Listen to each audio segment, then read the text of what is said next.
Ladies and gentlemen, boys and girls, children of all ages, as always, this is Brandon, along with Avi, and this is the Will You Stop podcast, coming to you live and in living color, 24/7, 365, at willyoustoppodcast.com. What's up, Bob? What's going on? Doing well. So, not a crazy busy week in wrestling, but congratulations to AEW. Looks like they've locked up their TV contract. I'm excited about this, but at the same time, like we've discussed before, I'm going to be a little careful, so to speak, not to get sucked into this. One word for you: Impact. You know, if you look at Impact now, they're going on almost 20 years, and they've literally not put a dent in the industry. You know, there was a time that if you actually took Impact's roster at its peak, I want to say it's probably around 2007 to around 2012, give or take. Right. Compare it to today's WWE roster. Now, aside from the fact that your main event scene's pretty much the same, I think that roster is actually better than the current WWE roster.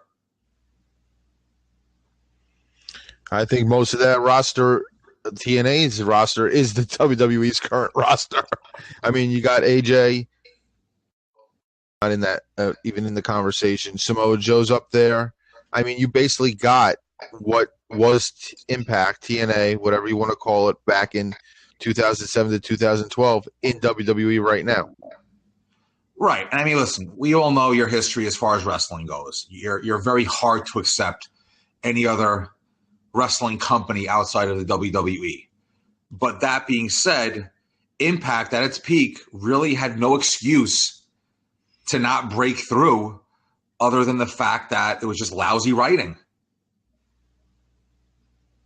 Creative. Like you've always said, you know, you could have the greatest roster in the world, but if you don't have proper creative and proper storylines, especially in North America, it's not going to happen. Now, the good news is, you know, with AEW getting that TV deal, the wrestling business, as you know, WWE is not in a good place right now. It's been well documented. The writing is just, it's, and we'll get more into it later on in the podcast, but it's beyond words abysmal. But that being said, once AEW hits TNT, you're going to have 3 federations on TV with a regular time slot for the first time since the 90s, really. You know, I mean, the last time you had 3 viable federations on TV with a time slot, you got to go back to really, March of 2001. You know, right. So you're talking 18 years. So, you know, people can talk about the business being down. I'm going to disagree with them. I mean, you're about to have 3 wrestling shows, not even wrestling shows. You're about to have more than 3 wrestling shows. You're going to have Raw, you're going to have SmackDown, you're going to have Impact, and you're going to have AEW. You're talking 4 wrestling shows, 3 of which are live, 3 of which are on major networks. You're talking USA, TNT, and Fox. You know, I mean, that sounds pretty healthy to me. You know, I think the misconception is that the wrestling industry is unhealthy because, let's be honest, WWE fucking blows right now. I mean, I'm watching WWE without stopping. I'm talking maybe a week here and there, but I've always kept up with it. Since you're talking, like, you know, the middle to end of 1982, 83, we're talking. You know, I'm watching WWE almost as long as I've been alive, if you really think about it. I've never seen it this bad. I'll tell you how bad it is. Like you just said, I'm a huge WWE guy. I couldn't even make it through SmackDown this week. Oh, SmackDown was painful. Wow. Let's just start with SmackDown while we're talking about it. I mean, wow. Listen, historically, you know, except for the time they had Michaels against Cena on Raw, that was back in, 06, 07 from London, the international shows have never been good. But this was literally like WWE, quote-unquote, creative, got together and said, let's see how bad of a show we can put on. I mean, literally, this was a show that I took nothing away from it. It's your lead-up show to a pay-per-view. Granted, it's not a strong pay-per-view.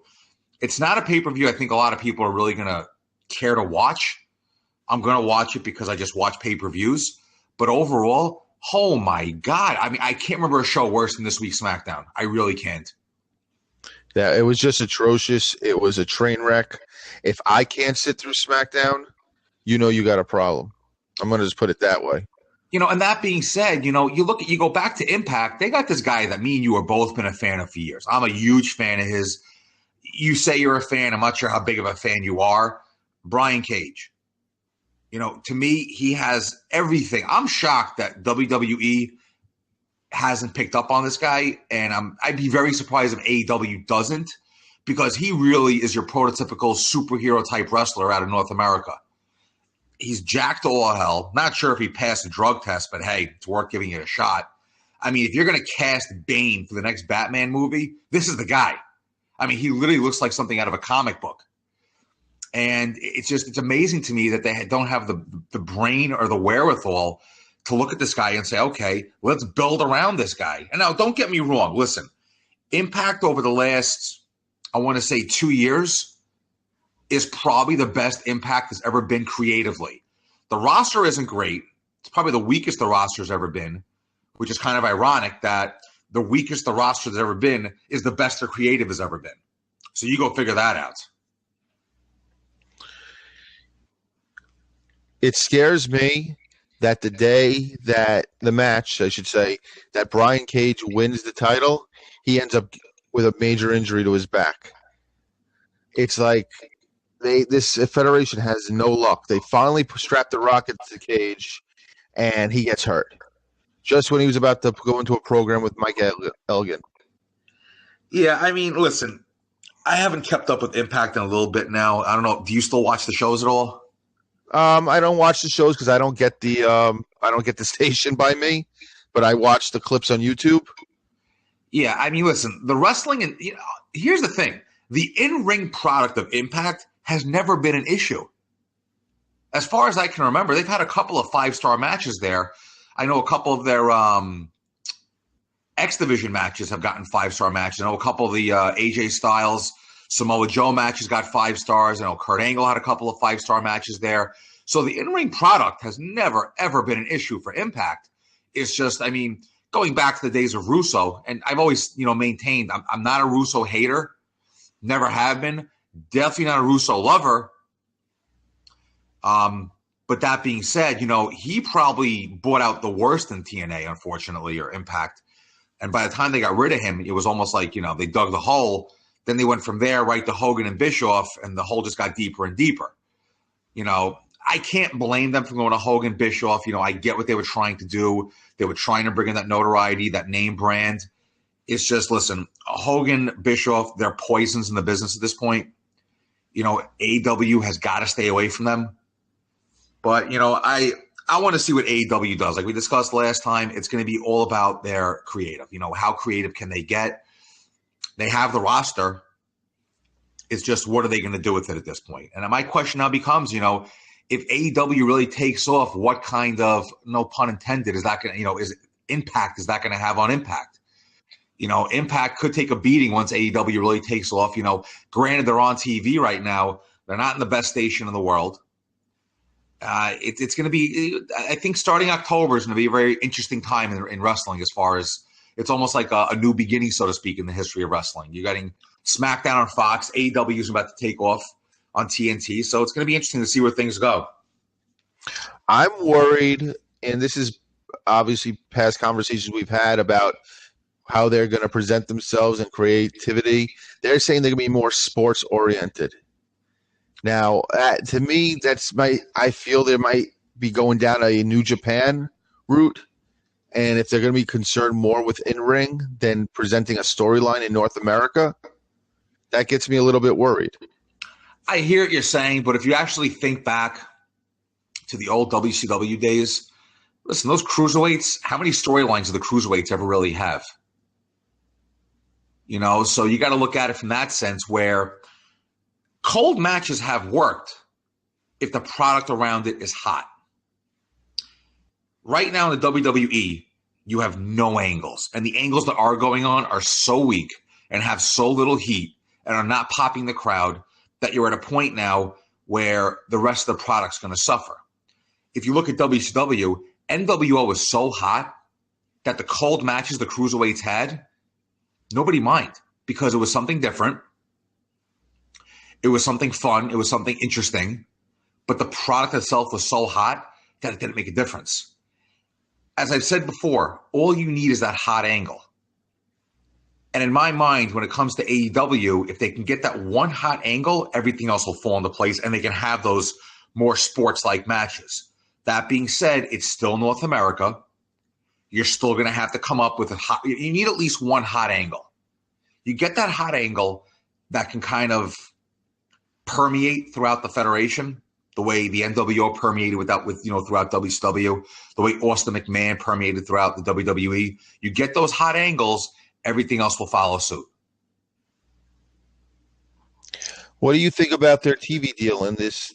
The no rights, and they're going to be paying for the production, but basically AEW is going to be paying for there's no rights to the deal, but TNT is picking up on the production end of it.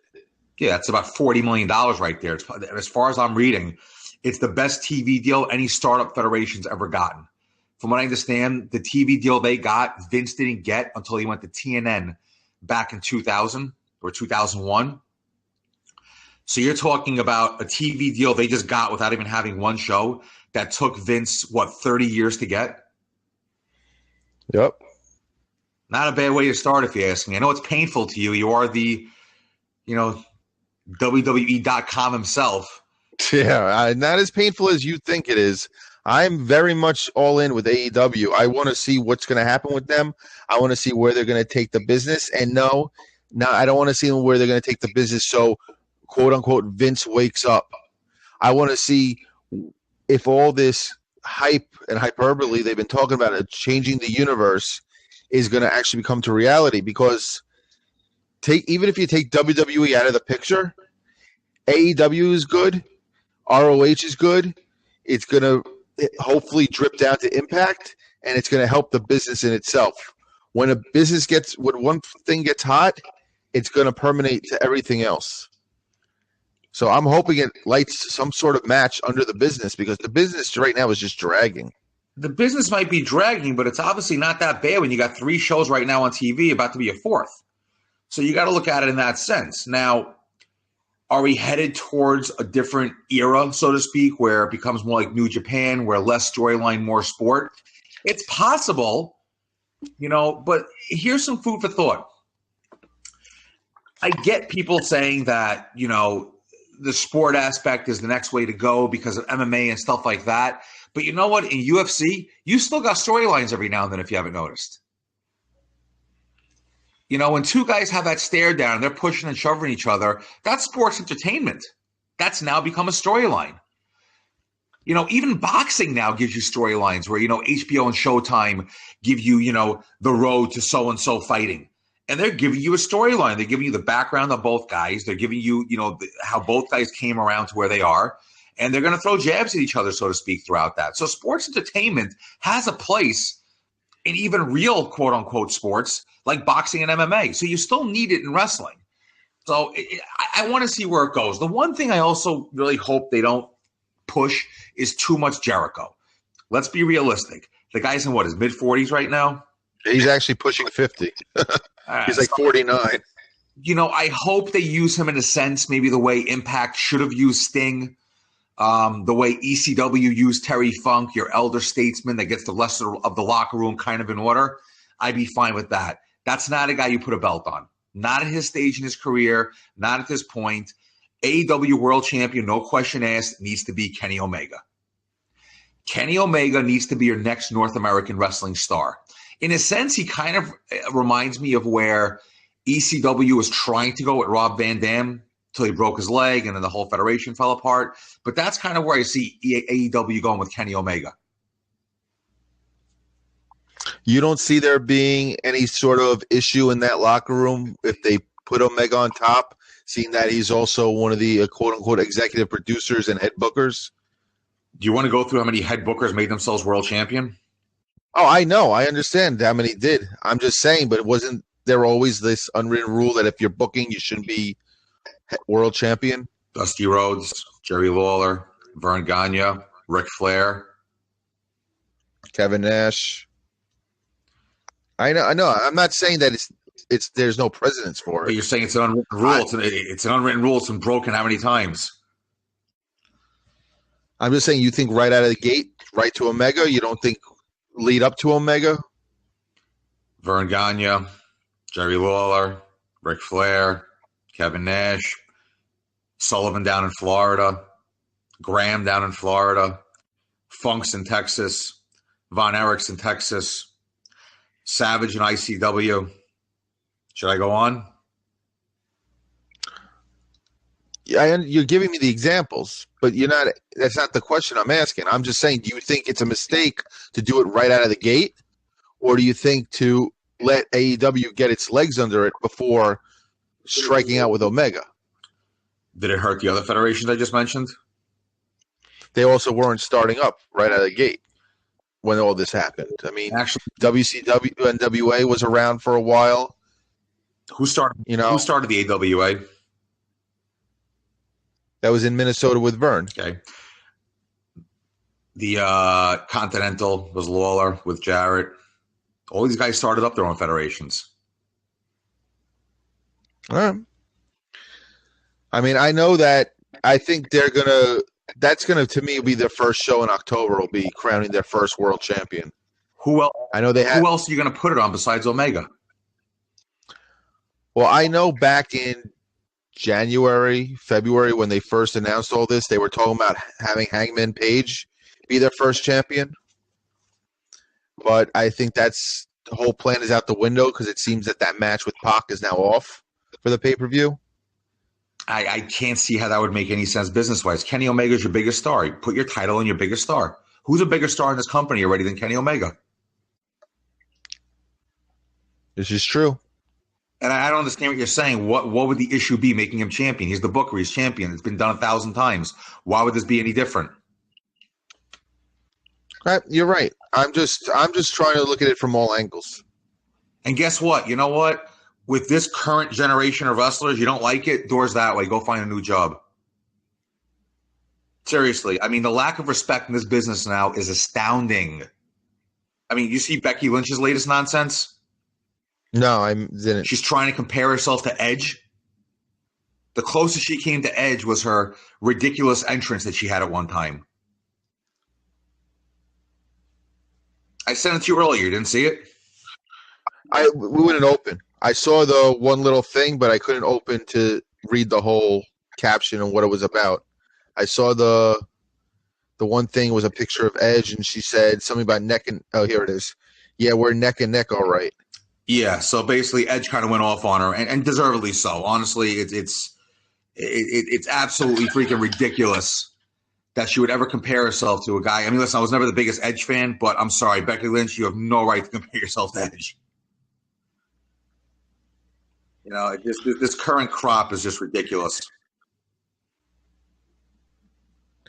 Well, speaking of that mess that is WWE, we do have Sunday Money in the Bank. You want to go through the card, give some predictions? Yeah, throw it at me. What do we got? Okay, we're going to start with the pre-show. Daniel Bryan and Rowan against the Usos. So we're going to have a tag team title match with a SmackDown team versus a Raw team. Yeah, that brand extension is really becoming more and more interesting. I have to assume Daniel Bryan and Rowan are going to keep it. What else are you going to do with those guys at this point? I mean, they just put the belts on them. Well, it makes no sense. And then on a pre-show, how many times did the title change on a pre-show? Come on, no one really cares. Yeah, I mean, this is a pay-per-view I don't see a lot of people really caring about to begin with. Next, we got the Tony Nese against Ariara Daivari for the Cruiserweight title. Again, most likely pre-show. Yeah, I mean, not a match that's giving me a lot of interest, to be quite honest with you. I think Tony Nese will keep it. They just gave it to him at Mania. Agreed. And yeah. Next, we got U.S. title match, Samoa Joe against Rey Mysterio. Why Rey Mysterio is any kind of title match is absolutely astonishing to me. It is literally beyond me. Joe better win this match, is all I have to say. I mean, I think they brought Mysterio back to help put guys over. So if that's the role he's here for, to help build Joe's title reign up, as long as he does the job, I have no problem with Mysterio in the match. Why is his son still involved in angles? I read that he might actually be signed to something, Dominic. And I read that Rey Mysterio wants to, down the line, have a match with his son Dominic, with Dominic going over and Rey unmasking and handing over the Rey Mysterio identity and the mask to his son, and kind of passing down that moniker to Dominic. That just sounds really lame and stupid to me, to be quite honest with you. The melodrama just doesn't do it for me with that. The WWE with their overdose of melodrama, it's just stupid. I'm sorry, it's stupid. I'm calling it right now. It's stupid. I mean, Dominic just looks like a freaking mook. He doesn't even look like he knows what he's doing out there when he is on TV. Yeah, I don't know. I don't know. I've never been a huge Mysterio fan. Even when he was in WCW, I was never a huge fan of Mysterio. He just never did it for me. Yeah, and I wouldn't be surprised if he doesn't even make it through his contract, if he gets hurt again and he's out. Mysterio's days are long gone. Listen, he can go away for all I care. Yeah. Miz versus Shane McMahon in a steel cage match. I'm sorry. I feel this is the Miz getting his one-ups after losing at Mania. Yeah, I assume Miz is going to win this. This feud is just meaningless and stupid at this point. Another stupid feud, which makes no sense. I mean, at least it's a feud, at least it's an angle, which is more than I could say for most things going on now. But, yeah, I mean, I'm having a hard time getting excited about this card. This is a match that, first of all, Shane shouldn't even be wrestling. I assume he'll pull off a really cool-looking stunt, which is probably the only good thing to say about this match. But otherwise, whatever. It is what it is. All right, Kofi Kingston against Kevin Owens for the WWE title. Yeah, I'd like to see Kevin Owens win. I really would. I like Kevin Owens' work. I like him on the mic. I like him on everything. Don't really see him going over here. I have to assume that Kofi's keeping the belt for a little bit at least. In my opinion, first of all, I agree Kofi's keeping the belt. They rushed this way too much. They should have ridden the Kevin Owens babyface, see where it goes, and build up this camaraderie with the freaking New Day, and then have KO turn. It was just like 1 week they're together, the next week he turns. How does this sound to you? You shouldn't have had either world title on this pay-per-view. Let the Money in the Bank be the Money in the Bank, end of story. I mean, Kevin Owens against Kofi Kingston, honestly, that could be a big 4 pay-per-view right there. AJ against Rollins should definitely be on a big 4 pay-per-view. This, to me, is not a pay-per-view where you need 2 world title matches.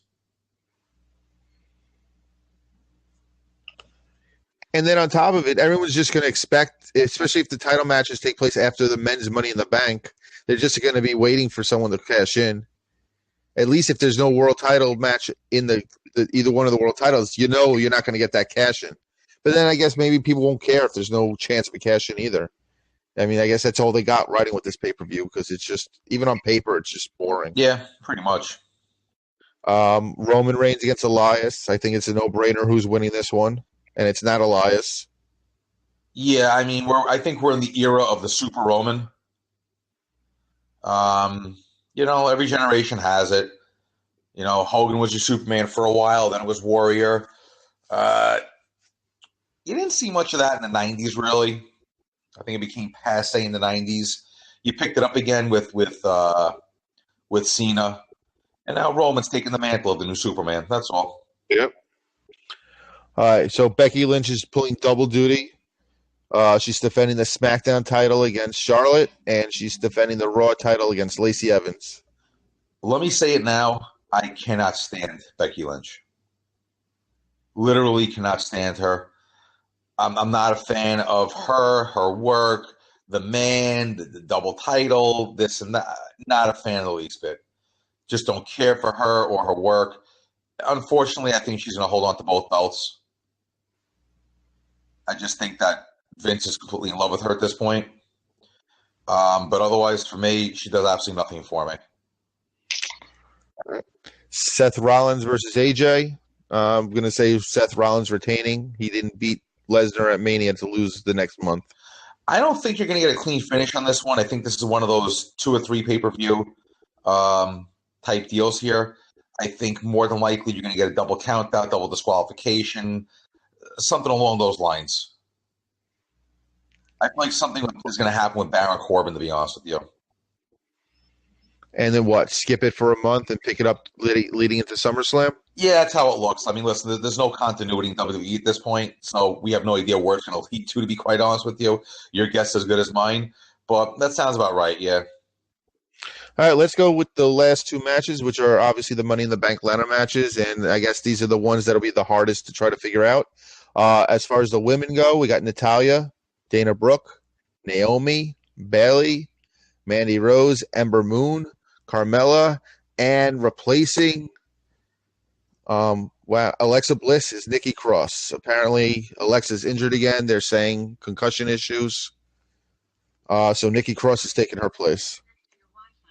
I love Nikki Cross. I would love if Nikki Cross could win this thing. It's a tough one. Who are you going with? Honestly, I think they're going to get behind Nikki. I think Nikki's going to win this. I hope she does. I'm a huge Nikki fan. I got to be honest with you. I like her character. I like the way she handles herself. I would love to see Nikki win this thing. So we agree on this. Nikki, we're Nikki all the way for the women's Money in the Bank. Yep.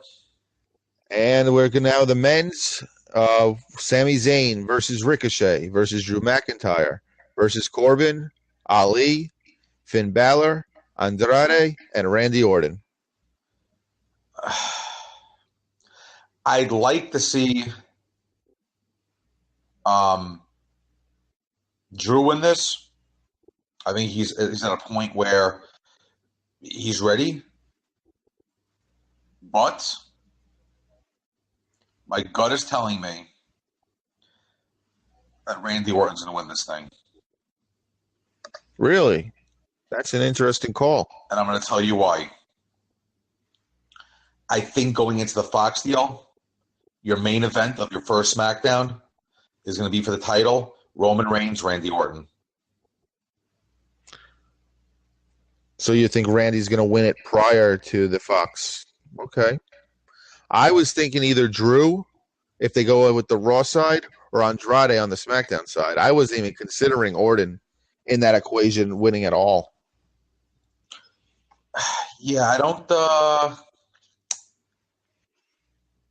I don't see Drew winning it. I'd like to see him win. I think he's ready for that. Andrade wouldn't be a bad idea either. Seems like Vince has his issues with Andrade. But I just have this really strange feeling that Orton's going to wind up walking away with this thing. I just feel like Vince has a hard-on for Orton, loves Orton. You got the Fox deal coming up. I have a feeling they're going to want to try to put as much name power behind the Fox deal. And what's a better way to do it than have your first main event of Roman Reigns, Randy Orton? Do you think they're going to put, if that happens, do you think they'll put the belt on Roman? I can't see how they wouldn't. I mean, there's always a possibility of a double DQ or a schmoz finish. I just don't see how they wouldn't put the belt on him at this point. I think you kind of have to put the belt on Roman once you're going to go that kind of mainstream level. You know, you're going to have the next Fast and Furious coming out. He's in it. I mean, he's quote-unquote the guy now. You know, who else would you really put it on at this point for the Fox deal? This is true. Yeah, that's the guy. That's who Vince has been wanting for the last 5 years to be the face. So you might as well do it when the going is good. I think this pay-per-view's biggest issue is that most people are going to turn it off halfway because tomorrow's it. Game of Thrones series finale tomorrow night. Yeah, I mean, a lot of people complaining about this season. I don't have a problem with this season. I'm actually enjoying this season. But the things I've had an issue with, Cersei's death. This has been sticking in my craw all week long. That was one of the biggest. I mean, she's a top 5 character in this show, if not top 3. I mean, it's basically Jon Snow, Daenerys Targaryen, and I mean, you're going to have to put Cersei in there, number 3, or not, or Tyrion. You're at a point now where you just took a major character, a character whose arc has spanned the entire series from the first episode onward. I can think of maybe 3 or 4 episodes that she hasn't been in. But otherwise, she spanned this entire series. How did she go out so weakly? What if she's not out? What if they just did that to let you think they were dead and something's going to happen tomorrow night? I was thinking that also, but I have a feeling that's it for her. Only because of the one reason is the fact that she basically said goodbye to her character on Twitter even.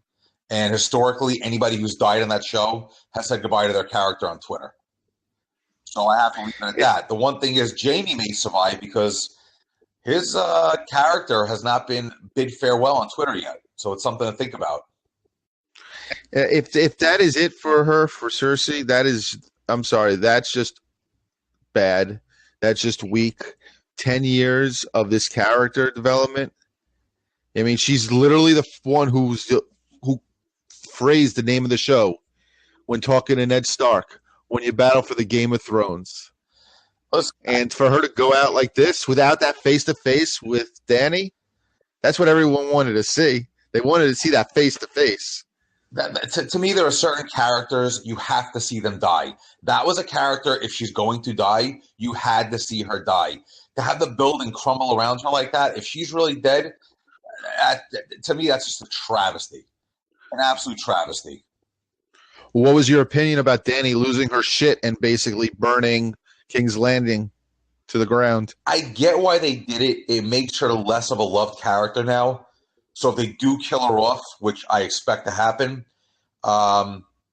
it's not as devastating, so to speak. I think you're at a point now with that character where she's gone, I mean, even worse than Cersei. I mean, nobody's killed that many people on this show. I mean, she's responsible for thousands of deaths at this point, destroyed an entire city. It puts her probably as the worst person on the show right now, if you think about it. So she doesn't survive, in your opinion. Jon Snow, live or die? I think the way this goes out is that Jon Snow kills her. At that point, to serve his sentence, so to speak, for killing the queen, he goes back to the Night's Watch to guard the North. And I believe the last scene you're going to see in this show is the White Walker symbol burning once again. There's no way the White Walkers go out that easily.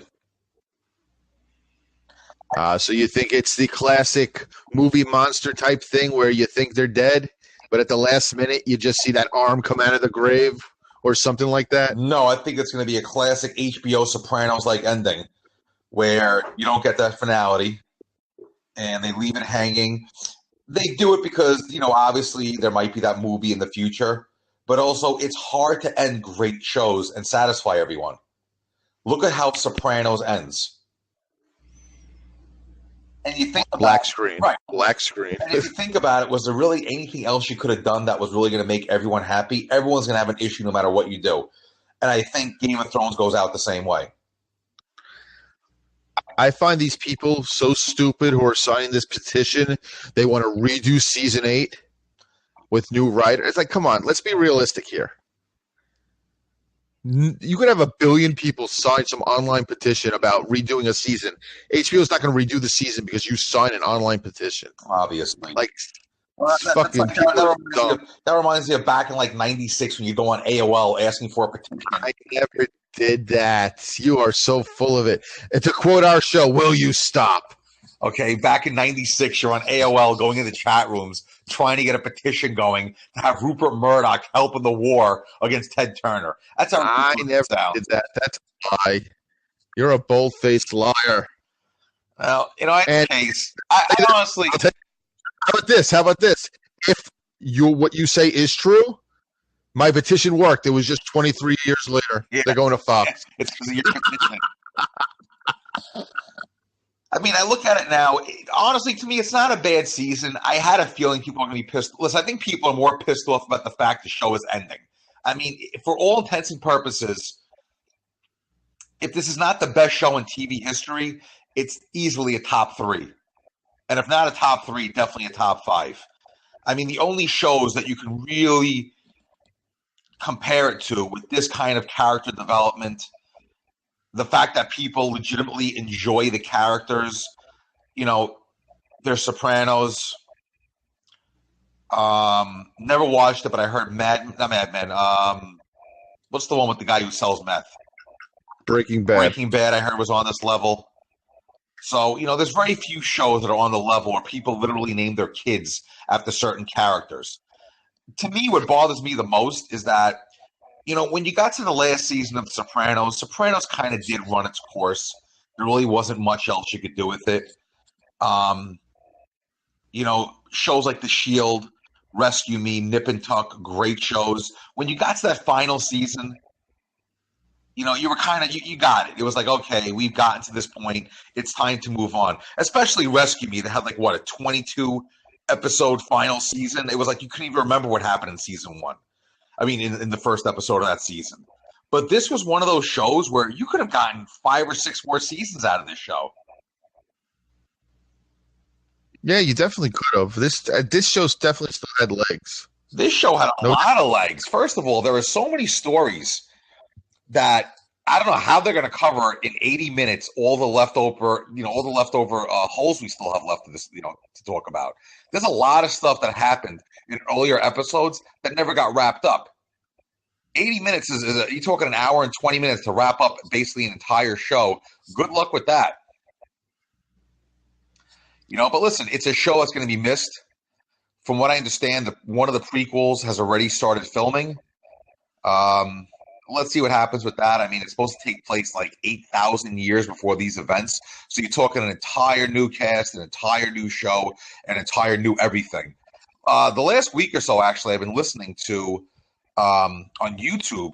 They've had the history of characters like Tywin Lannister, Ed Stark, and people like that. And very interesting storylines, to say the least. You know, the storyline of the Mad King is a lot more interesting, which actually, you know, than they actually let on as far as the show goes. So this show, listen, I think as a whole, it had a lot of legs left. It's a show that's going to be missed. I think people are more upset about the fact that the show is ending. I don't think it's been a bad season. I think when you look back on it and watch it, it's actually a very good season. I just think people are more upset about the fact the show is ending. I want to switch back to wrestling because I have a question that I've been thinking about all day for you. I want to get your opinion on it. Do you happen to listen to JR's new format of his podcast? I have not.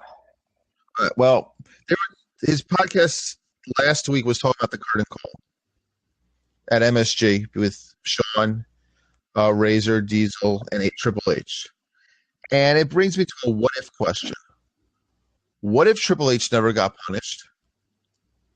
Do you realize how different the landscape of wrestling and the story of the Attitude Era, if you will, would have changed? Because you may never have gotten Austin 316. I'm just curious, what do you think if Triple H is never punished and went on to win King of the Ring 96?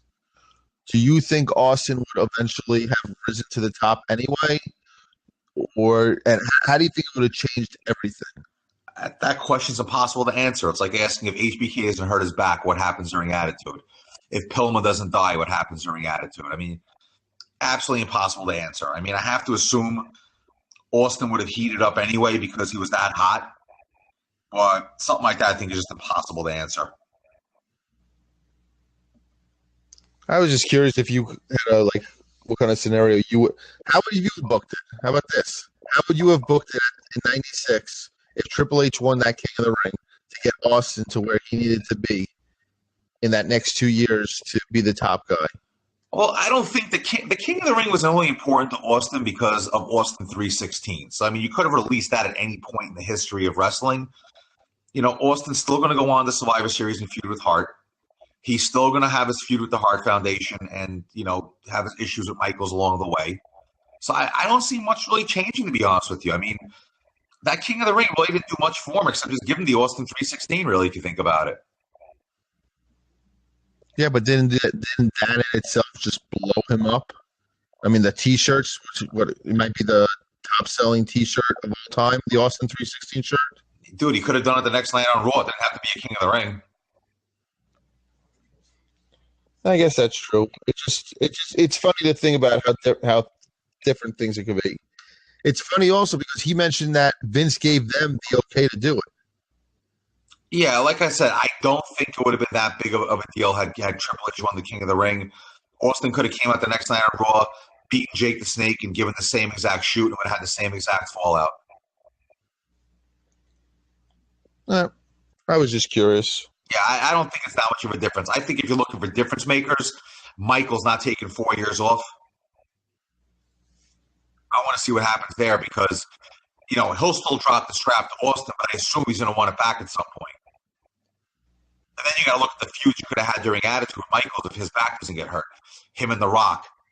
Him and Austin continuing the feud. Where does DX go if Michaels never hurts his back? How big do they get? People forget when DX first came out and they get rid of Michaels, you're going behind Triple H. Triple H wasn't exactly a main eventer at that point. If Michaels, I've always maintained had Michaels not hurt his back, Attitude probably would have been even bigger than it was. I mean, at that point, DX was a mid-card act. They weren't even a main event act without Michaels. Right. So, I mean, think about it. If he sticks around, how different does that make things?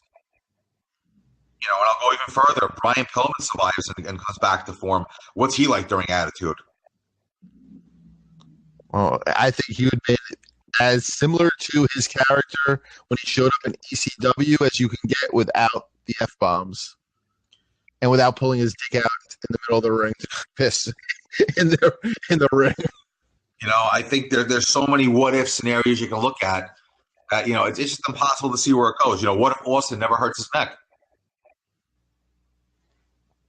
That had a big impact on Austin's wrestling career. If he doesn't hurt his neck, I mean, he could still be wrestling for all we know.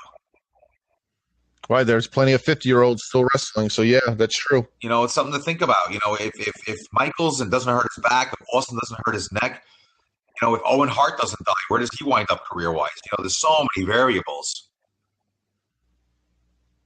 The history of wrestling is full of them. How many? If Jimmy Snuka doesn't murder his ex-girlfriend, where does his career wind up? A lot of talk that I've heard over the years as far as the video shoots go is that McMahon is as late as May of '85 was proposing WrestleMania 2 main event, Snuka turning heel on Hogan and doing the cage. How different is the history of wrestling then if Snuka gets the main event in WrestleMania? But at that point, WWF is becoming more mainstream. The media is starting to dig around to see what happened with his ex-girlfriend, and McMahon can't afford that kind of publicity, and he sends him on his way. How different does Snuka's career go if he doesn't wind up killing his girlfriend? He gets that major push to WrestleMania too. I mean, I think we all know Snuka gets to the top of the cage, hits the splash, Hogan hulks up, punch, big boot, leg drop, over the top of the cage. That's all right, but how much different does Snuka's career go? Oh, yeah. Snuka's a bona fide main eventer.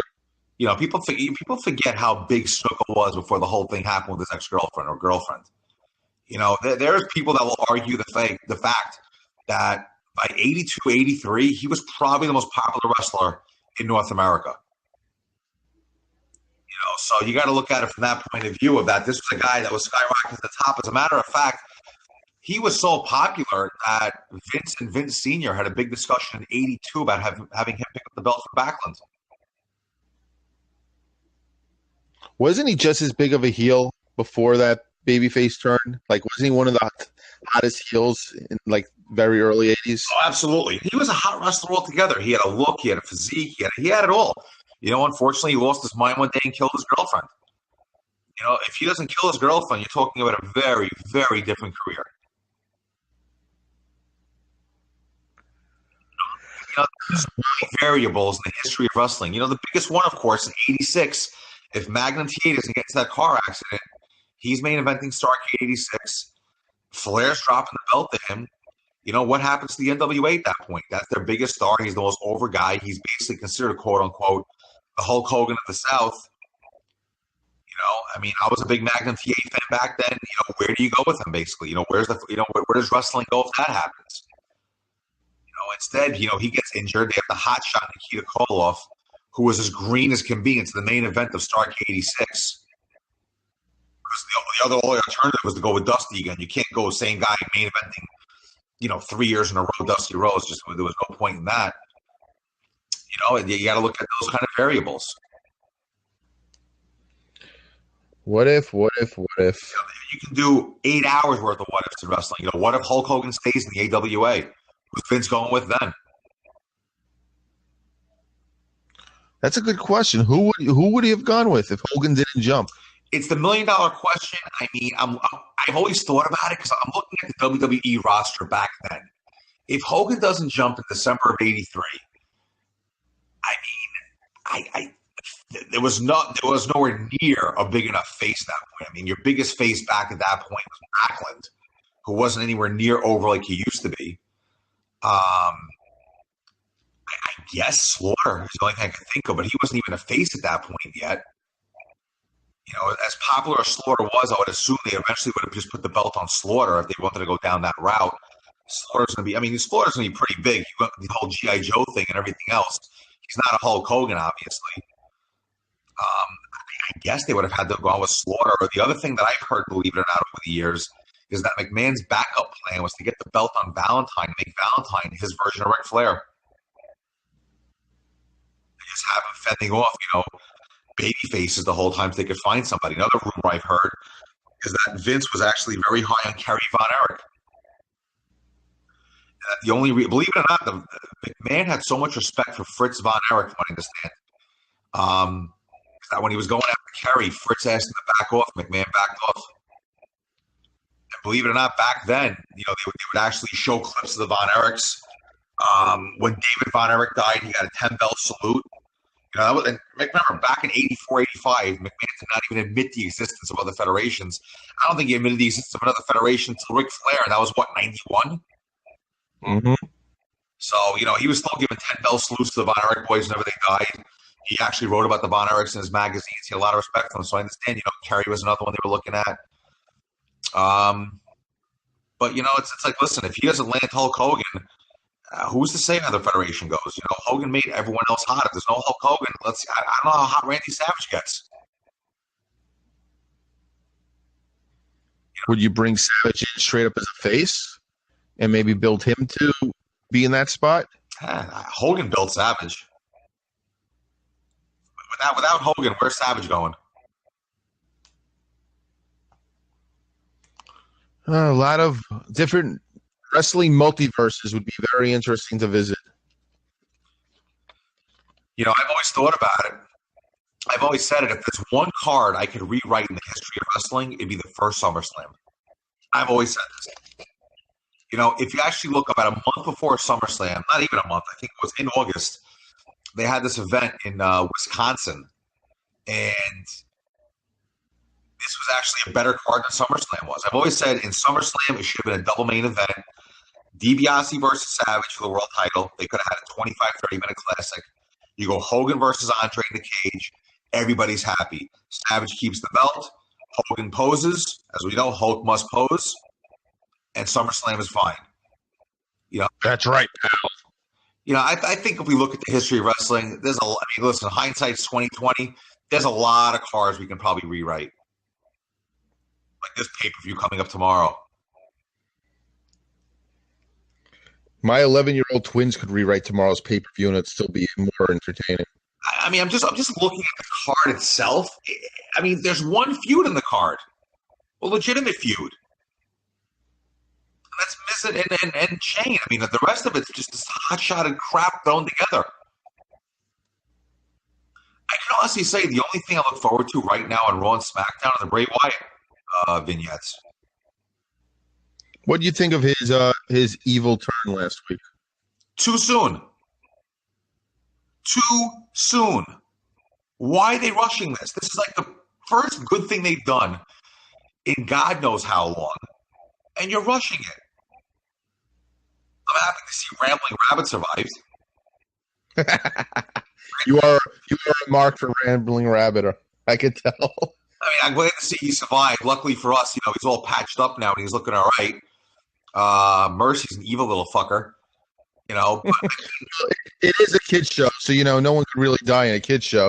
They were headed on the right path. I liked what they were doing. I like those little flashes they were showing this week with them covering his eyes, this and that. I like the idea of the mask. That double persona. I mean, they're obviously taking a page out of the Mick Foley book, it looks like. Where they're going to give him apparently looks like two characters. And I'm fine with that. If Bray Wyatt does become your modern-day Mick Foley, I'm good with that. But let's see where it goes. From what I understand, when they bring him into the ring, they want to make him this unstoppable monster. Hey, I'm fine with that. Give him the belt like you're supposed to have it. I mean, when he won the world title, I was actually very happy. He holds it for a month, and boom, then he's getting repackaged. Freaking ridiculous. Well, looks like Sasha's not done. I read she's ignoring WWE's calls. Listen, just another example of this NXT crop having absolutely no respect for the business. If she thinks she can go somewhere else and make, the money she's making and have, first of all, I don't know if AEW would even want her. I could see her winding up in an Impact, to be honest with you. Good. I hope Rosemary sacrifices her. Hey, you know me, I'm a huge Rosemary fan. Yeah. I like her. I've liked her since day one. I like the gimmick. I like the character. I think she's fun. She's one of the she's one of the few hot, I would say bright spots in Impact. She is. She definitely. She's an interesting character. I really do dig her. But listen, I think we're getting to a point where something has to give as far as WWE creative goes. I mean, it's amazing to me that you literally have a pay-per-view coming on tomorrow night, and there's not one match I'm looking forward to. I mean, the Money in the Banks are just fun to watch, but there's nothing I'm sitting there saying, yeah, I can't wait to see this. The Money in the Bank matches will be fun to watch because ladder matches are always somewhat entertaining. From an in-ring standpoint, AJ, Seth should be good. Everything else is just basically throwaway, in my opinion. You know what? Here's my issue, though, with the WWE product right now. Is that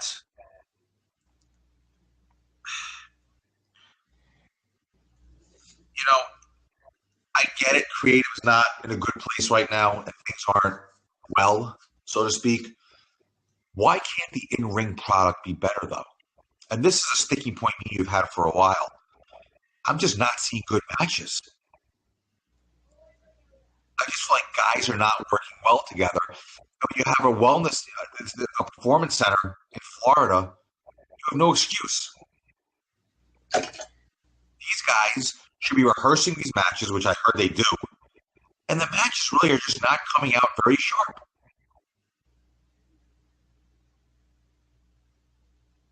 WrestleMania had a couple of good matches. Raw and SmackDown, I've yet to see a good match since WrestleMania. It's just these guys just do not look sharp. That's my opinion on it.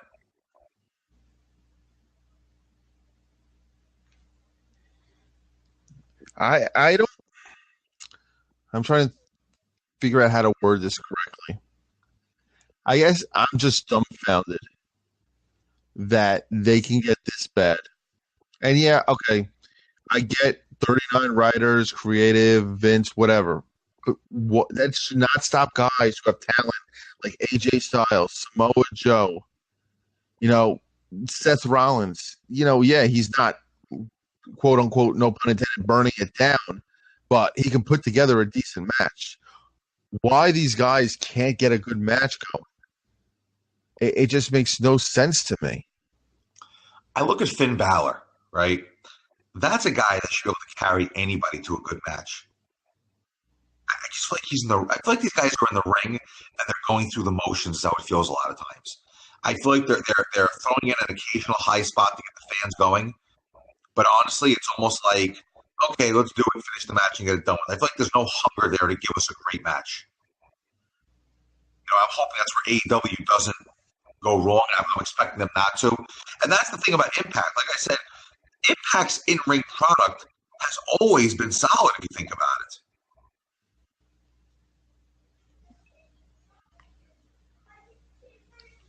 Yeah, Impact, they put together good matches.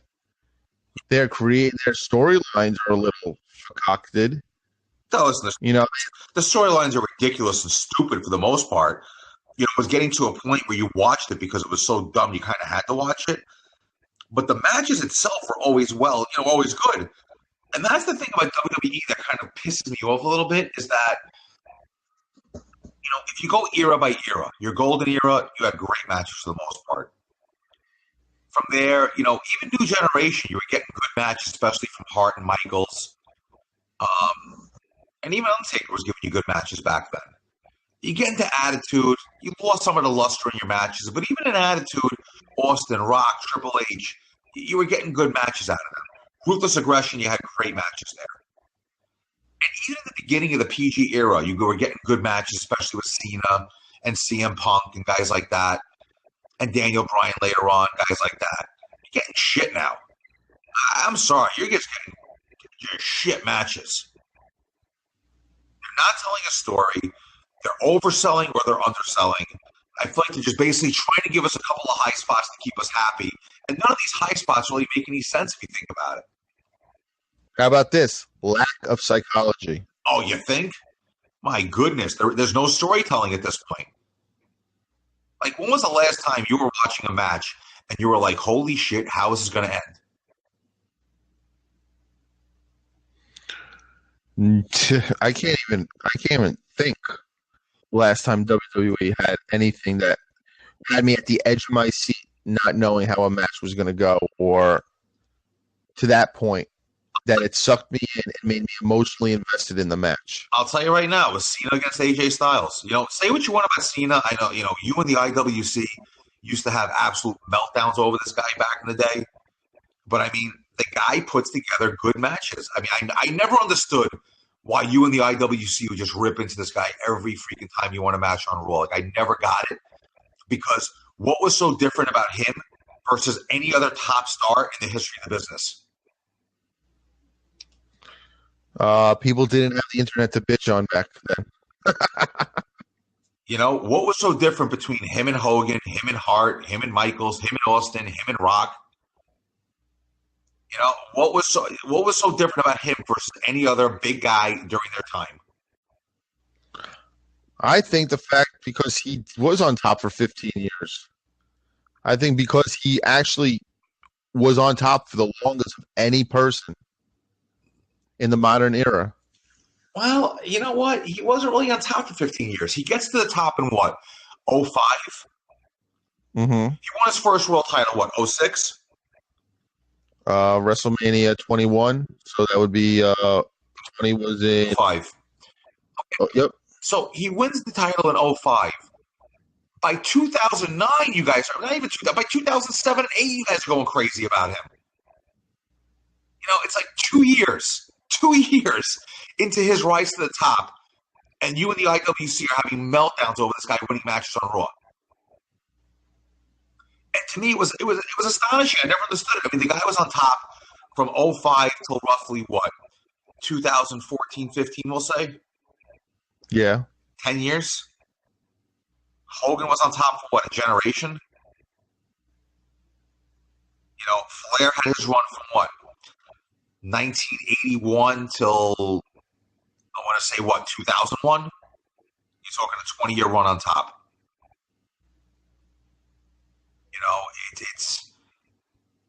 I never saw Cena as anything else but just a big guy during his time. And it was like, you guys just did everything to tear him down week in and week out. Can you explain it for once? Because I never understood I can't speak for everyone else who uses the internet. I'll just talk for me. I just felt that he never had to have to come back, that babyface climb to get back. I'll give you an example. Big Show chokeslams him through one of those spotlights.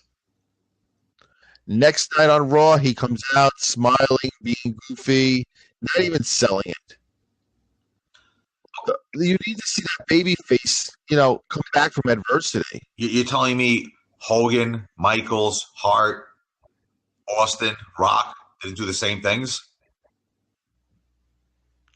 Hogan sold. How many times did we see Hogan at least with ribs wrapped after an avalanche from Bundy or Earthquake attacking him on the Brother Love show and him convulsing? At least it was sold for something.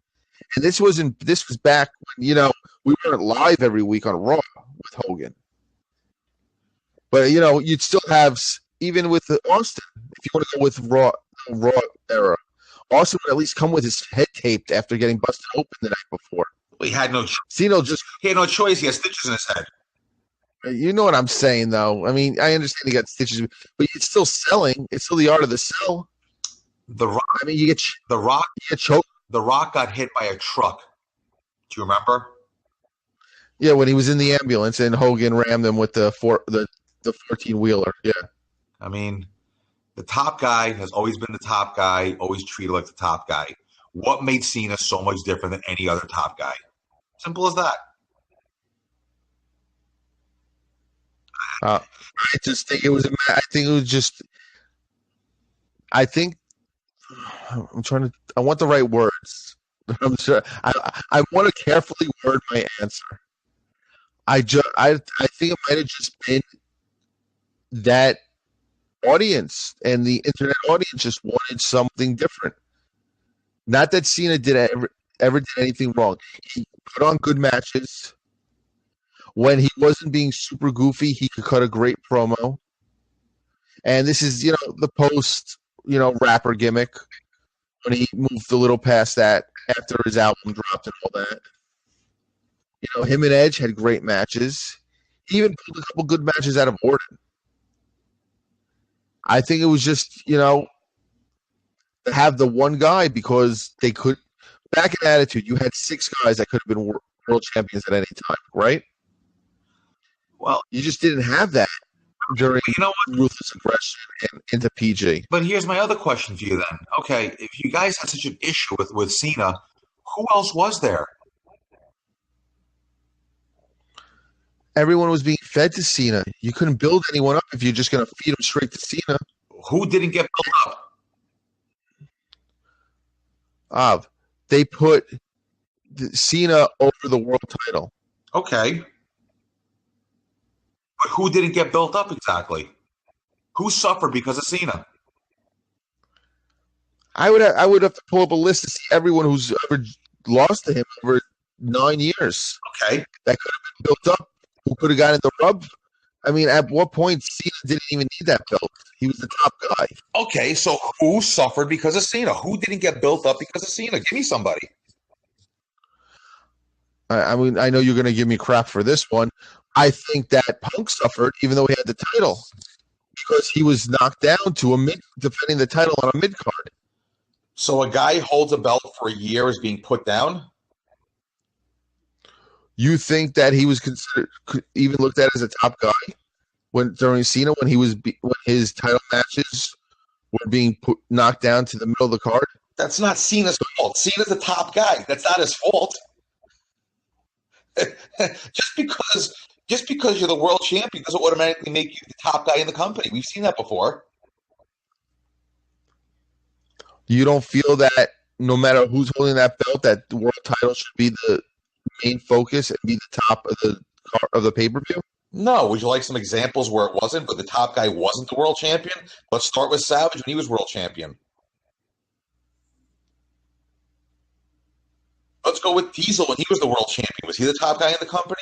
Pretty sure Hart was still the top guy in the company. As a matter of fact, when Diesel was champion, I could put him as number 3 in the company. I think he was behind Hart and Undertaker.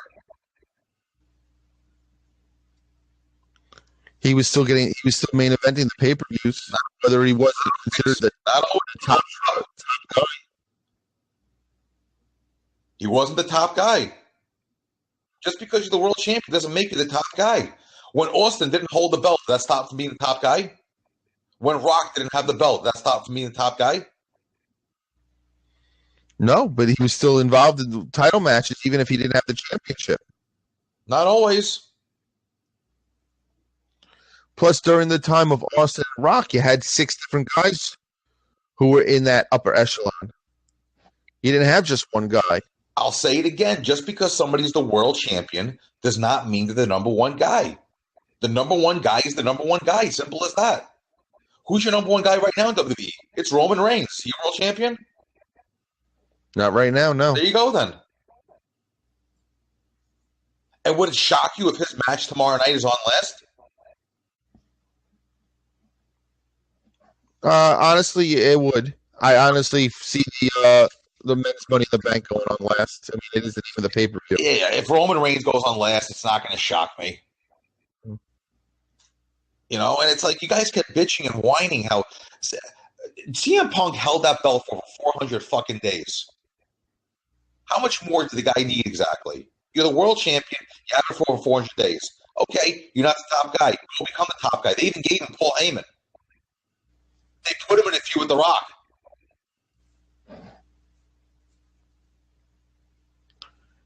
They fed him to The Rock, so The Rock got the title to go to Mania with Cena. And I guess that's Cena's fault.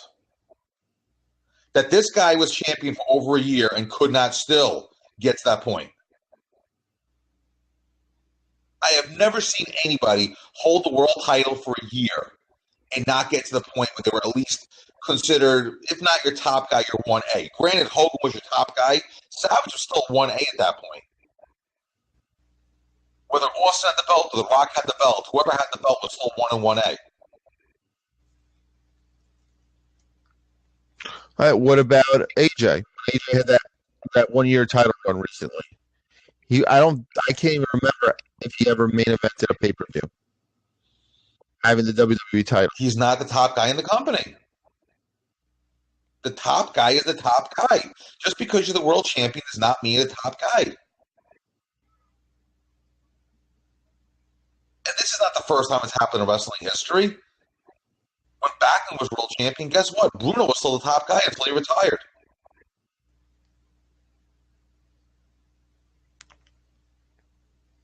It's just, listen, in ECW, was RVD ever world champion?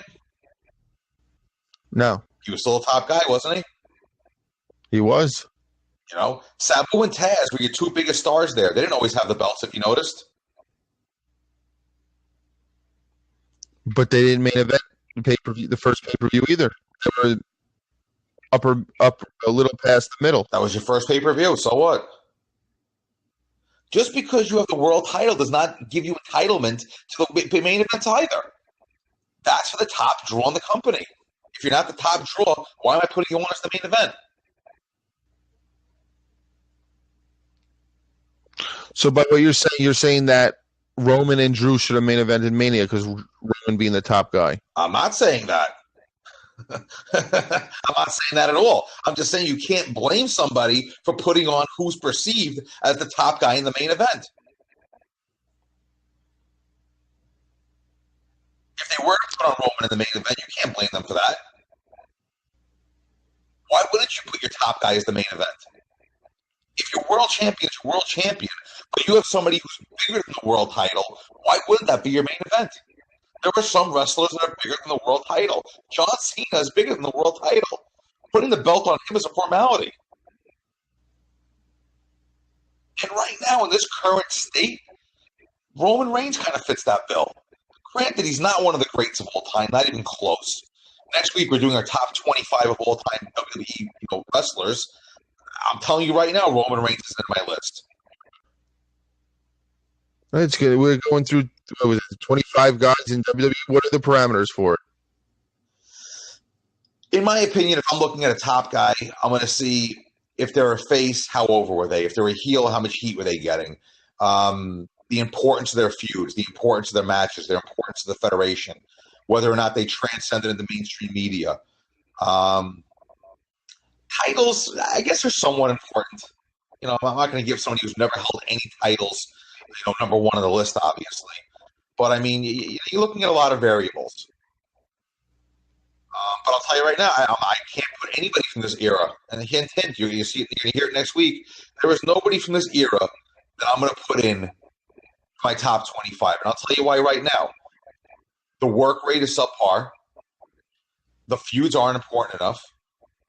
The overall presence in the company is not important enough. So how can I justify putting them in the top 25? But back to what we were saying before, just because you're a world champion does not entitle you to be the number one guy. I'll give you a perfect example. WrestleMania 8. They put your world title match in the middle of the card. Flair and Savage. Why? Hogan was still your top guy. Look at WrestleMania 11. What was your main event? Lawrence Taylor against Bam Bam Bigelow. Why? LT was going to be your main focal point for that show.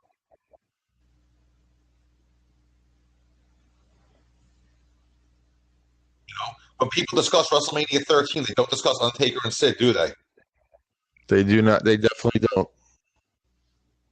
I can give you a couple of WrestleManias where the world title match is not even discussed.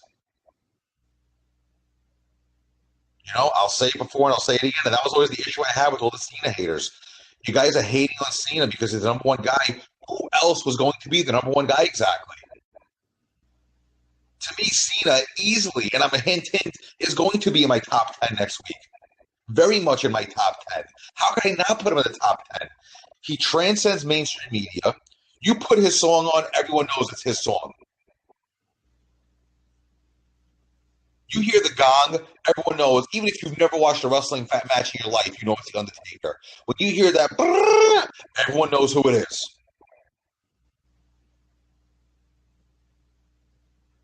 Am I right or wrong? You're correct.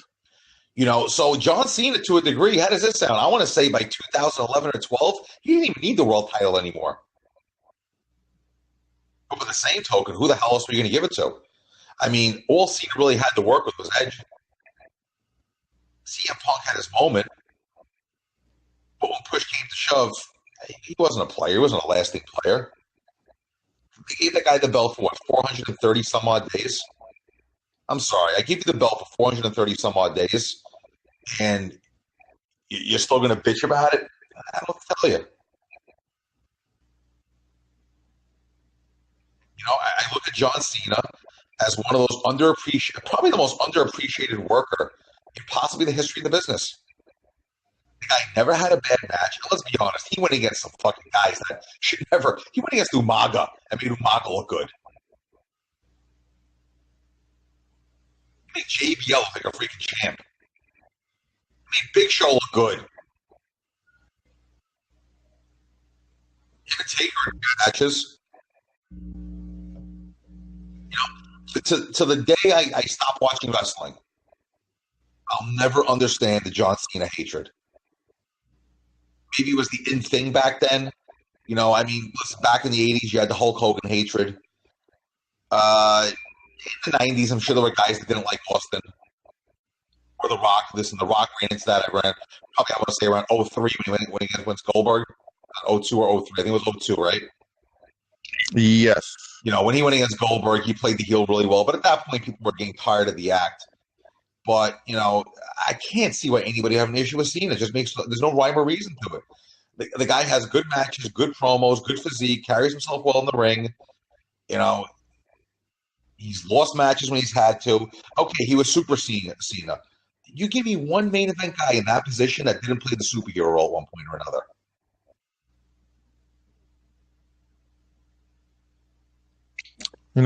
You're right. I concede because Hogan was Super Hogan. Warrior was Super Warrior. Maybe Brett never played the Superman. I would go with Brett not playing the Superman. But even Shawn Michaels did, Austin did, Rock did. Yeah. So I'm going to concede this. You're right. Taking a step further, I'm tired of people, saying that the best guy does not need to have the world title. I've said it before and I'll say it again. You know, if you look in the history of wrestling, you look at the history even going back to the territories, the top guy did not always have the belt. You know, Bruno didn't always have the belt. If you think about it logically, Bruno's your top guy in the Federation going back to 1971 when he loses it. He doesn't get that belt back till 1973, I want to say. So 2 years he goes without that belt. He was still drawing fine. As a matter of fact, when he lost the belt to Billy Graham, and we're going back to 1970, okay, Backlund wins the belt in February of 78. Even with Graham and Backlund as champion, Bruno was still your top guy. You know, and if you're looking at WWE even after that, you know, I'd say from 82 until Hogan shows up, your top guy is Snuka, not Backlund. Hogan shows up, yeah, he's obviously your top guy. Savage takes the belt, Hogan's still your top guy. Warrior takes the belt, Hogan's still your top guy. Savage and Flair are feuding for the belt, Hogan's still your top guy. You know, and then it's interesting because, you know, Bret Hart wins the belt. Hart, when he first wins the belt, still not your top guy in the Federation. It's probably still Savage if you think about it. Going back to October of 92. You know, your number one babyface at that point, I want to say, is definitely Savage. Definitely isn't Hart. Then around 93, it becomes Hart, and he probably carries that mantle up until, you know, the Hart Foundation and stuff like that. And then Austin takes over. And, I mean, Austin, if you combined every single one of his reigns, probably equals, what, 3 or 4 months tops combined? So he was without that belt plenty of times, and so was The Rock for that matter. They were still your top guys. And I'm going to go back to my point earlier. Today, who's your top guy? Roman Reigns. Is he anywhere near a world title right now? Nope, not right now. And I'll tell you what, that makes him more valuable because right now you're starting to see the value of Roman Reigns, where he's nowhere near the world title scene, which is kind of making everyone happy. He's still in a meaningful feud to a degree. You know, and at the end of the day, he's the top guy in the Federation. And I'm fine with that. Kind of curious to see what we could do with Braun Strowman then. Because I honestly think Braun Strowman has the ability to be a top draw. But they keep screwing with this guy. You know, he has the look. The fans like him. His matches really aren't that bad for a big guy. It's kind of astonishing to me what they've done with Braun Strowman at this point. Yeah, there's been some disconnect with him, and they just kind of gave up on him. He's literally turned to the mascot. He's, like you've said before, he's turned to the new Big Show. And I like Braun Strowman. And supposedly, there was always the plan to replace him with Sami Zayn. So now he's not even on the pay-per-view. So I don't know what they're planning with him. I don't know what ideas they're going with him. I'm completely confused and lost on what they're doing with Braun. I'll tell you what I enjoyed, by the way, with Sami Zayn and what was it, Drew and Baron helping him out and throwing him back over to Braun. I thought that was actually pretty funny. Well, there's no way Sammy was beating him alone. So at least, you know, you have that. At least 3 guys to beat him. But still, WWE gives me a migraine. Trying to figure them out hurts my head. Anything else? Anything else you can think of off your head that was going on this week? Nah, I mean, what else is going on? I'm trying to think of the pay-per-view tomorrow, so we'll review that next week. Next week, the big part of our show is going to be our top 25 in WWE history. And we're not just going to give you the top 25. We're actually going to defend our pick at top 25 as to why we put them in the top 25. And who knows, we may take some people out of our top 25 and replace them during the show. I think we're going to have a long show, and we're going to have a nice debate next week. And we're going to finalize the top 25. I'm going to have my list. You're going to have yours. Then we're going to weed them out. It's going to be interesting. I do want to say, you know, Ric Flair is going through some stuff, so I know You and I want to wish him the best. Yeah, from what I understand, it was actually a routine situation. So hopefully that's the way it is, and hopefully that's the way it stays. You know, a world without Ric Flair is not a good world at all. That guy needs to be living forever. So I'm looking at my phone right now, and Glenn Gilberti, a.k.a. Disco Inferno, won a women's battle royal in Impact. Yep, he came in and he last eliminated Tessa Blanchard because apparently they're doing a Tessa and Glenn Gilberti feud. Yeah, Tessa is absolutely wasting her time at Impact. This is one person I kind of would just wish would leave Impact because she is so talented. I'm going to go out on a limb right now and say it. I don't think a lot of people would disagree with me. I think Tessa Blanchard is the best women's performer on the planet right now.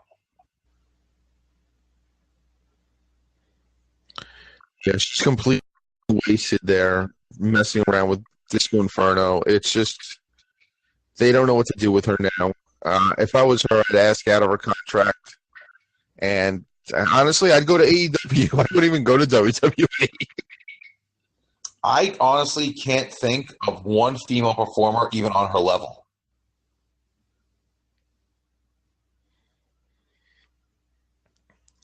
I mean, I'm kind of glad that she didn't sign with Vince because they would have ruined her.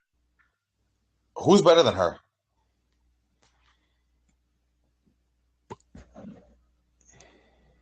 I don't know. She's that good. She has the look. She has the in-ring ability. She's not bad on the mic, and she has the pedigree. I mean, honestly, if you brought her to WWE and you put her with Charlotte Flair, I mean, come on, what's better than that? That'd be interesting, especially with their fathers. That's the whole point. Yeah. So I understand Killer Cross is trying to get out of his contract right now, also with Impact. Well, you got to do with creative, like a few of the guys say. It's one of the two C's when someone wants out of their contract: creative or cash. Yeah, I mean, Impact's at a point now where they're going to have to get it together because honestly, AEW is on TNT, and if creative's any better, you know what? If guys realize they can go to a place where they're not under the WWE machine, so to speak, they're going to go there.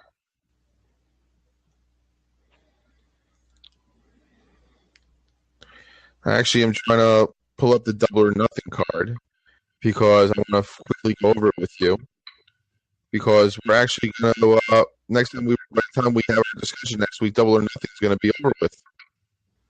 That is very true. We forgot about Double or Nothing. Let's get to it. What do we have? Well, I know off my head the main event is going to be Jericho versus Kenny Omega. I mean, I'm not fully against that. I just, like I said, I don't want to see Jericho as a champion. Yeah, or even in the main event scene. You know, let him mentor the guys, let him tutor the guys, so to speak. I just don't think it's somebody you really need main eventing. That's just my 2 cents on him. Well, I'm going to defend the decision to have this match. Your startup with mostly guys who aren't major names, Jericho, besides Omega, is the only other, if you will, household name. So it would kind of make sense for your very first show to have him in the main event. I mean, it's not for the world title; it's a grudge match. So that's always the plus on that because you don't want to have Jericho win the title, but to have him and Omega in a rematch for the one match they had a year and a half ago, I think that's the perfect main event for this pay-per-view. I don't think you need Jericho, to be honest with you. How does that sound? I just think you can just go, on your own with the roster as is. We got Cody against Dustin Rhodes. All right. I don't know. Does Cody put over Dustin? Does he let him have one last win in what could be his swan song? Nah, there's no point in putting over Dustin. He had a nice long career. The guy started wrestling in 1989? 30 years is enough. I think he's one of the most underrated workers in possibly wrestling history. You'd be hard pressed to find a bad match for the guy, but let Cody go over and live happily ever after, my friend. Oh, so interrupt this. I just got some news that just broke. Another Impact person wants out of their contract with Impact. Scarlett Bordeaux has requested her release. No big deal. We got the Lucha Brothers against the Young Bucks, and this is for the AAA World Tag Team titles. You know me, I've always been a huge fan of the Young Bucks. So I'm looking forward to that match. That match could easily steal the show. SoCal Uncensored, which is Christopher Daniels, Frankie Kazarian, Scorpion Sky, against a team called the Strong Hearts. They're coming from that Chinese federation. It's Seema, T-Hawk, and El Lindaman. That could be fun. I'm actually interested in this 21-man casino battle royal. It's for a future AEW World Championship match, but your guy Glacier's in it. Yes, that Glacier. Yeah, it's actually an interesting concept, this match, where it's kind of like a Royal Rumble, but instead of one at a time, for understand it's 5 at a time? Or I think 5 or 3, something like that. It's like every 5 minutes, 3 or 5 more guys come out. Yeah, it's an interesting concept. I'd like to see how that plays out. So far announced is Sonny Kiss, Brandon Cutler, Ace Romero, Glacier, Brian Pillman Jr., Sunny Days, MJF, Joey Janela, Dustin Thomas, the one Billy Gunn. Oh, God. Havoc. And then Jungle Boy's in there, which is Dylan McKay's son. And then they said to be announced. More guys to be announced. All right. They have a 6-woman tag team match. Asia Kong's in there. It's 6 Japanese women. Asia Kong's the easiest name for me to go with. Yaka. Yeah, I'm going to just destroy these names. Yeah, I mean, it's a startup. AEW's first show. They got a triple threat match with the women. Britt Baker, Nyla Rose, Kylie Ray. They got a tag team match with Chuck Taylor and Trent Barrett, who are known as best friends, against Angelico and Jack Evans. That's going to be an interesting pay-per-view. I don't doubt that the in-ring is going to be amazing. It's just a matter of how to get there. Here's my thing. This is how I look at it. In a year from now, we're going to know where we're headed. You got to give it a solid year to really see where you're kind of got to go with this. Nothing happens overnight in wrestling.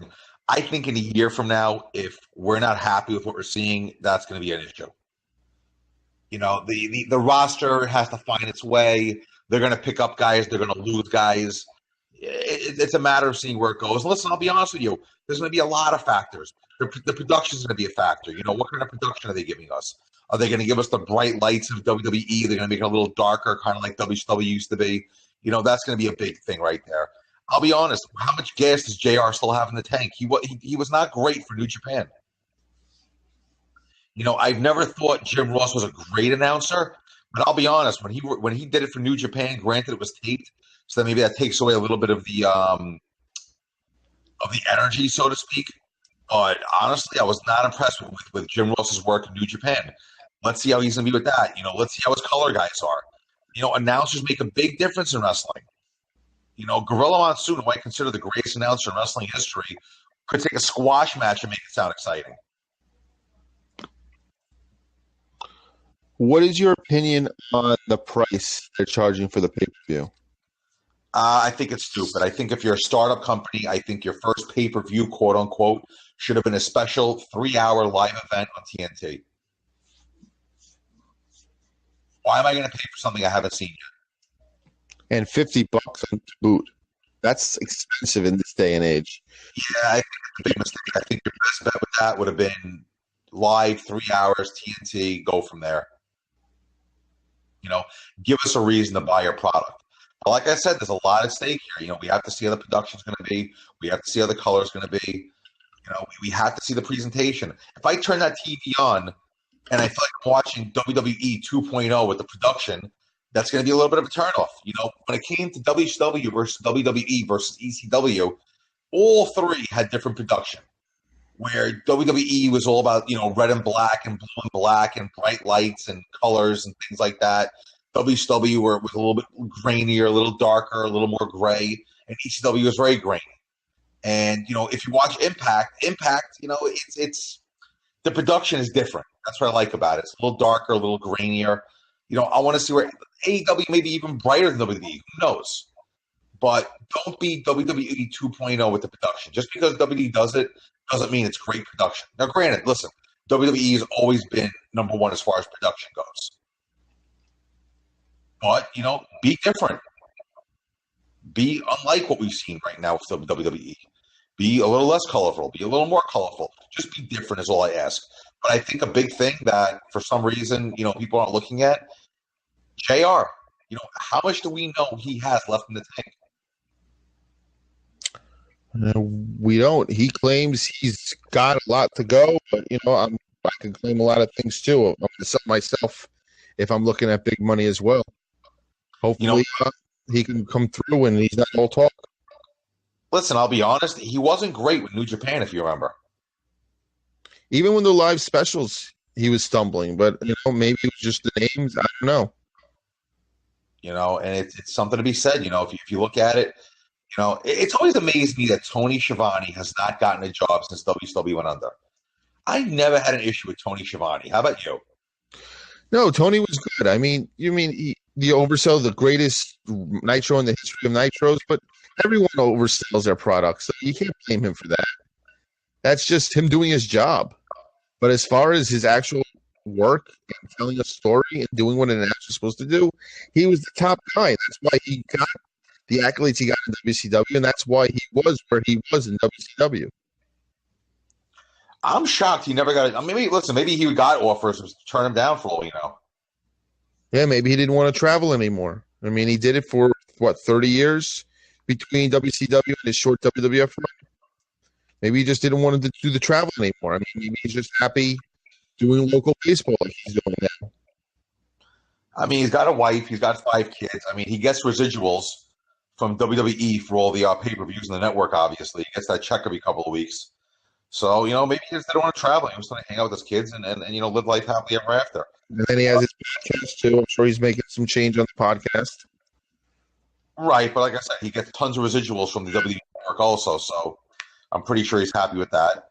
But, like I said, he may have not wanted to travel, but I think JR is really going to make or break this production, to be honest with you. I think if JR is on, we'll be okay. But if JR is off, that's going to be problematic. And I'll be honest, I was never a huge JR fan. I think JR and Jerry Lawler are the most overrated announcing duo in the history of wrestling. I'm going to say it. Do you think it's led because of just the time that they were announcing? Yeah. Because of the Attitude Era? That's why if it was anyone else, they would have been considered the same level as JR and King because of the Attitude Era and all that? No, listen, I think it was just right time, right place. I mean, if you're going to ask me who the greatest announcers and the greatest announcing duos of all time are, I got to go Gorilla and Brain as number one. That's just nobody can touch those two. Gorilla and Ventura number 2. I'm making a lot of heat for this, but honestly, I love them together, Vince McMahon and Jesse Ventura. I mean, how awesome was it when Jesse would go, "Shut up, McMahon." Telling his boss to shut up. And it's funny, looking back now at the old Saturday Night's Main Events, a lot of them, you didn't catch on to the jokes, but there were so many times where Ventura would make jokes about the person who runs things around here, and you didn't realize he was basically making fun of Vince. And then there were times where, you'd hear Gorilla and Jesse, have the little back and forth, and Joey Morello was refereeing, and, Jesse would make, comments about Joey Morello's father. So, yeah, that stuff right there. Tony Schiavone and Jim Ross were actually a good team together. Tony Schiavone, Bob Caudle. Jim Ross, Bob Caudle. So you had some great announcing duos. To me, Lawler and Ross were almost too much over the top at certain times, and Jim Ross, I want to see what kind of Jim Ross we get. He just lost his wife. Maybe that's his motivation for doing this and going on the road is just get out of the house and get his mind off things. Who knows? But let's see what he has left in the tank. He's not a young man anymore. He's got to be pushing 70 at this point, right? He said he was 64. He's had Bell palsy, and stuff like that. His wife passed away, so he's definitely not a young 64. But we'll see what he has left. Listen, maybe this is the big comeback story of this year. The Rocky story, if you will. He's 67 years old.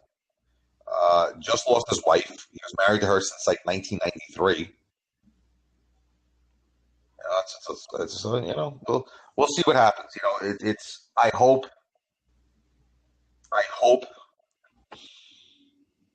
AEW becomes what we need to become, because right now I am in pain as a wrestling fan. Well, next Saturday is going to be the first time to make a good impression. You only make the first impression one time, and this is going to be it. By hook or by crook. Yep. So next week we'll be reviewing this week's pay-per-view, and we're going to have our big countdown: top 25 WWE wrestlers of all time. Guys, if you got anything to add to this conversation, if it's about Cena, if it's about AEW, about the announcers, about anything we had to say, will you stop podcast.com? Send us an email, leave us a comment, like, subscribe on YouTube, hit us up on our Facebook page. Any questions, any comments, let us know if you're enjoying the show. And this has been a show. Wow. We went long today. Yep. Today was a long show, guys. Give us your feedback. Let us know how you like it. Let us know if you have anything else to discuss. We will discuss anything. Bring it on. Hey, guys, we'll talk to you next week when we have our top 25 in WWE history. All right. Until next week, goodbye. And good night, Game of Thrones. Winter is here.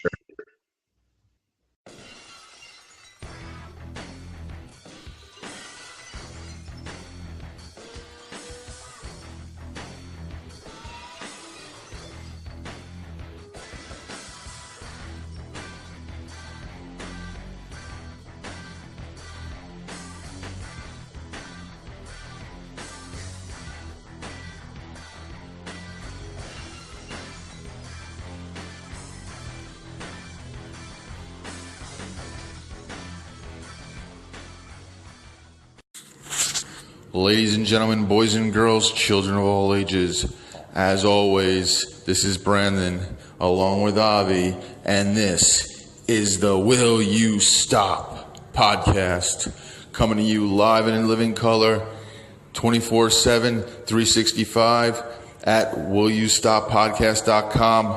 What's up, Bob? What's going on? Doing well. So, not a crazy busy week in wrestling, but congratulations to AEW. Looks like they've locked up their TV contract.